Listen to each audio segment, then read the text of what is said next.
These young races are but the dust that has gathered between the cracks in our creation. And now we are here to sweep them away.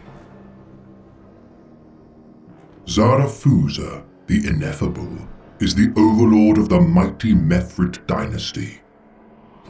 Guarding the immense solar harvest network in orbit of the solar body designated Starflame within the Kryptis system, the so-called Firesworn is the last in a long line of keepers of the flame.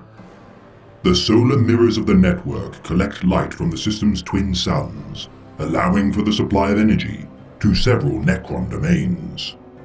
Considered little more than a caretaker by my peers, I have heard it whispered that he believes himself to be the Lord of the Stars. During the War in Heaven, Zarafuza and his citizenry abandoned the inner worlds of the Perdita system, destroying the majority of the Starflame solar network and preserving only its core system, the solar mirror, intact. Preparing such infrastructure for his return after eons of slumber, Zarafuza laid many traps within his crypt to thwart any foolish primitives or rivals from claiming his fiefdom. Automated mechanisms, designed to function for thousands of years under his rule, would be pushed to endure millions of cycles as they slowly decayed to the ravages of time.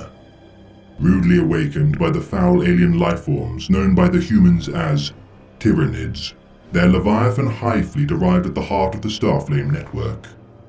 The twin suns now decayed, swollen and rotten.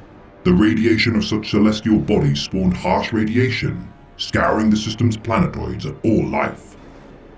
Claimed by the humans, the Imperium's hive cities now jutted like eyesores from the world of Perdita. Subverting the solar mirror for their own savage needs, their meddlings could be described as ants prodding at the workings of a causality-dilating tertiary bisection capacitor, not that you would know what that means. Resolving to reclaim his domain from the filth that had stolen his technologies, the now self-styled Ineffable Zarafuza enacted his campaign of the Shield of Baal.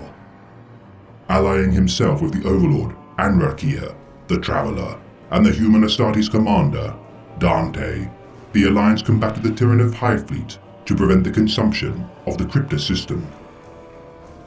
Personally defending the gas giant, Eidos, Zarafuza and the Mefrit dynasty secured the planet's fuel hub, whilst Anrakia and Dante fought within the Magnovitrium system in their efforts to channel the energy captured by its sun. Detonating Eros as a crude facsimile of a planetary bomb, the Tyranid lifeforms within its proximity were annihilated, severely weakening the tendril of Hive Fleet Leviathan. Escaping the explosion shockwave, Zarafuza allowed for the retreat of the Blood Angels Astartes from the system to reinforce the defense of their own homeworld. Free from the meddling of lesser species, Zarafuza soared to the reclamation of the Kryptis system.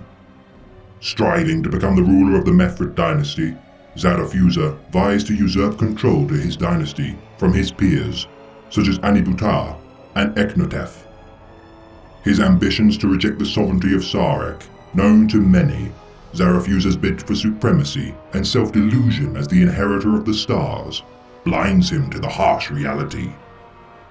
Even should the intervention of the Technomandrites allow for his dynasty's ability to destroy entire star systems be achieved, he shall not go unpunished by the Silent King.